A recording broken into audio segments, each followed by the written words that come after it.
ladies and gentlemen. Thank you so much once again for staying with us here at Awini Unity platform. I am Matt, your Ghanaian Nigerian host, and we've brought so many interesting news and football updates for you. Please stay with us throughout the ride.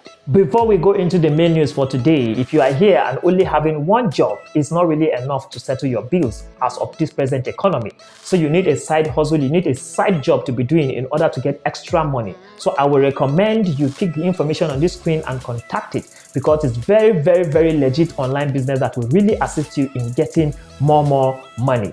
Thank you. The South Sudan Football Federation have recently congratulated their goalkeeper and have wished him a happy birthday. The goalkeeper's name is Simon Sabio, and he was 19 years of age, but he recently clocked 20, which is yesterday, being 23rd of July 2024. And they were so happy for him. They congratulated him, wishing him all the best of luck, more life, more success, and more clean sheets in his quest as a goalkeeper. The GFA, which is the Ghana Football Association, have recently announced in a statement the schedule, or should I say the timetable, for the 2024/2025 Ghana Premier League matches. Yes, and they have announced that the Ghana Premier League matches is going to kick off on September 6th, which is on Friday, and throughout that period it's going to be played till September 9th, which is on Monday. That's when the first match week matches is going to be played. Yes, the first week matches is going to be played from September 6th on Friday till September 9th, which is on Monday. And they have also announced that there will be no weekday matches. There will be no matches on Tuesday, Wednesday and Thursday. No Ghana Premier League matches those days, because they are going to make sure they fix other matches that were missed during the weekend in those days, especially those clubs that are playing in the Club World Cup or CAF Champions League. Example, Samatex FC now are in the CAF Champions League, African Champions League, so they are going to be playing their own matches if they miss during the weekend in the weekdays. So that's why there's no official Ghana Premier League matches during the weekdays. And they also announced that there will be 1 week break for the Ghana national election. Yes, the election is going to take place December 7th, and so they are going to give a 1 week break so that the players and the coaches will go and exercise their civil rights in casting their votes. And they also said that the Ghana Premier League is going to run from September 6th, which is going to be the start of the new season, till June 8th. That's when it will end. And that was the statement they made, and we are hoping and excited that it's going to give us goosebumps when they start these matches very soon, because we are hoping that it's going to be very entertaining and may the best Premier League club win. The Ghana Black Princesses coach Yusuf Basigi have actually came out and expressed how disappointed and how bitterly they are suffering, the national team coaches of Ghana. Yes, he said the national team coaches of Ghana are suffering. That is what he said, because they are not really being offered formal contracts to work with. And that is why they are actually suffering compared to the Ghana Black Star coach, Otto Addo, which is given a formal contract. He said they should also be treated the same. They should give them a formal contract, they that are the national team coaches. It doesn't matter if it's the men coach or the women coach. They should be treated the same way. Actually, they are not having formal contracts, which means that their contracts, they don't have a time frame for increment of salary. They don't have bonuses. They don't have all other things that Otto Addo is enjoying. And that is why they feel they are actually suffering. Meanwhile, they are also doing their best to make sure they project the Ghana Football Association to a wider audience through the female side. And that is why he came out in a statement saying that it is actually not really nice, that the government themselves should take that responsibility away from the Ghana Football Association and take charge of offering them contract as the national team coaches. Yes, because the GFA, according to him, are incompetent and they are actually ignoring to do that. So the government themselves should come and take up the mantle to do something about it, because they are really suffering. And you see, Basigi is actually a very good coach, which has led the Ghana Black Princesses to the current Under-20 Women's World Cup taking place in Colombia soon. Yes, they're actually in a group with Japan, New Zealand and Austria. Japan were the last winners of the Under-20 Women's World Cup, so they are looking forward to putting up a very strong performance, and the Ghana Princesses are training very hard and getting ready for them.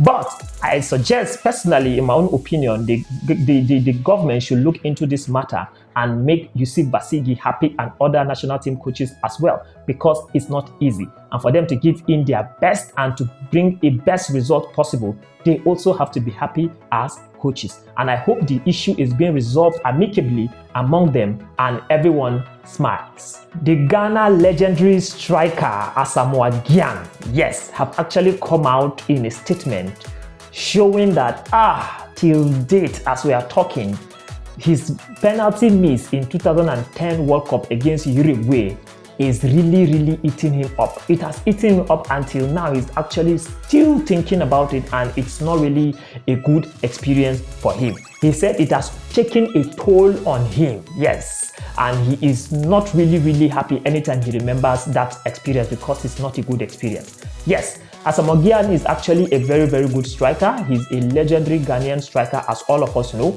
He is the highest goal scorer in the Ghana history with 51 goals. Yes, but unfortunately, during the 2010 World Cup in the quarterfinals, Ghana lost to Uruguay because they were unable to convert a 9-minute penalty that was given to Ghana, and Asamoah was the one who took the penalty, and he kicked it out of range, and that was what made Ghana. The match was 1-1 though, but after he missed the penalty, they played extra time and they reached the penalty shootout, and unfortunately Uruguay won 4-2 during the penalty shootout.